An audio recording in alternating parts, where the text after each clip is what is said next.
بسم اللہ الرحمن الرحیم۔ ہم کہتے ہیں کہ اللہ تو ہم سے 70 ماؤں سے زیادہ پیار کرتا ہے نا، تو وہ ہمیں آزمائش ہی کیوں دیتا ہے؟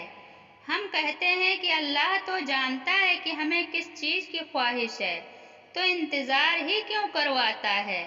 بن مانگے کیوں نہیں عطا کرتا؟ ارے ذرا یہ سوچو، آپ کی اگر یہ معمولی سی آزمائش نہیں بھی آتی تو اللہ سے کیسے جڑ پاتے آپ؟ اگر دعا نہیں ہوتی تو اللہ سے ہم کلام کیسے ہو پاتے آپ؟ اللہ پاک مختلف ذریعوں سے آزماتے ہیں، کبھی لے کر تو کبھی دے کر، لیکن یاد رکھیے گا آزماتے انہیں ہی ہیں جنہیں اپنے قرب سے نوازنا چاہتے ہیں۔ آزمائش ایک طرح سے آپ کو مضبوط کرنے کے لیے بھی آتی ہے، جو کہ بہت ضروری ہوتا ہے۔ اللہ جانتا ہے کہ بہت کمزور ہو آپ، اس لیے انہی چیزوں کے ذریعے آزماتا ہے جو آپ کی من پسند ہوتی ہے، اور یقین کرو اس آزمائش سے آپ اتنے مضبوط ہو جاتے ہو، کوئی آپ کو کچھ بھی بول دے آپ کو فرق ہی نہیں پڑتا، کیونکہ آپ خود بھی مضبوط ہو جاتے ہو اور اللہ سے آپ کا رشتہ بھی مزید مضبوط ہو جاتا ہے۔ پھر آپ سب کچھ اللہ پر چھوڑ کر بے فکر ہو جاتے ہو۔ دلوں کے حال اللہ بہتر جانتا ہے، اور تقدیروں کے کھیل بھی اسی کے ہاتھ میں ہیں، تو پھر کیوں مطمئن نہیں؟ کیوں سوچوں میں گھیرے ہوئے ہو؟ کیوں اس کی بادشاہت پر یقین نہیں؟ کیوں اس کے فیصلوں پر راضی نہیں؟ جب اللہ جانتا ہے کس وقت کیا بہتر ہے، پھر دل میں وسوسوں کا سوال ہی پیدا نہیں ہونا چاہیے۔ اگر ابھی بھی سوچوں میں ڈوبے ہوئے ہو، دل بے چین ہے، تو سمجھ جاؤ تم دل سے راضی نہیں اس کے فیصلوں پر۔ صرف زبان سے کہہ دینا توکل نہیں ہوتا، بلکہ زبان کے اقرار سے پہلے دل سے راضی ہونا توکل ہوتا ہے۔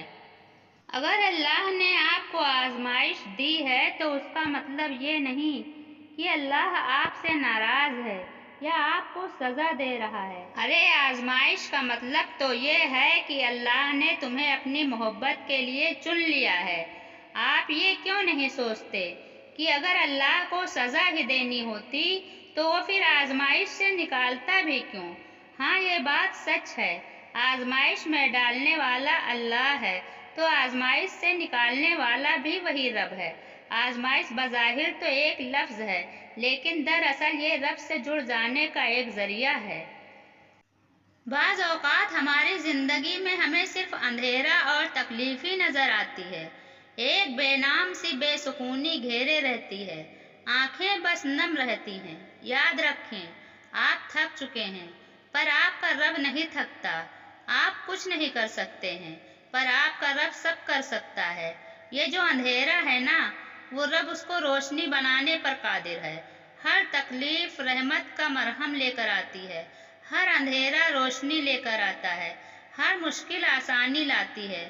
زندگی زائد نہیں رہتی۔ آج کچھ نہیں ہے، کل سب ہوگا۔ صرف اپنے اللہ پر یقین رکھیں۔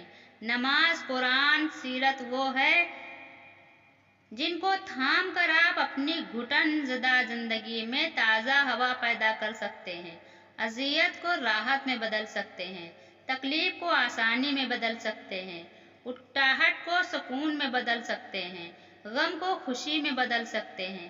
بس یہ بات مضبوطی سے پکڑ لیں کہ میرا اللہ ہر چیز پر قادر ہے۔ پر امید رہیں، اللہ سے امید لگائے رکھیں۔